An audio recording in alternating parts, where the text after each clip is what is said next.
Asab bilan bog'liq bo'lgan muammolarning barchasini yechimi Storay Moxosa sanatoriyasida 4-xonamizda to'liq ko'rib chiqamiz.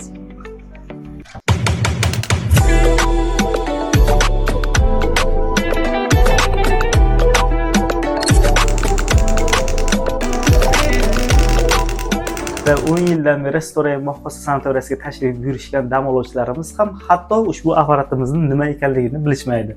Shifokorimiz shu haqida ma'lumot bersangiz. Ushbu apparatimiz zarb to'lqinli terapiya apparati deb nomlanadi. Ushbu apparat asosan tayanch harakat sistemasi kasalliklarini davolashda juda keng qo'llaniladi.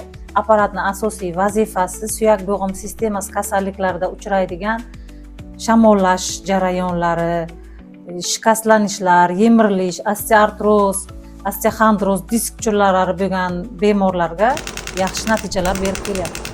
Tabiiy usuldagi davolash muolajalari orqali salomatligingizni tiklamoqchi bo'lsangiz, barchangizni Storay Moxosa sanatoriyasida taklif etib qolamiz.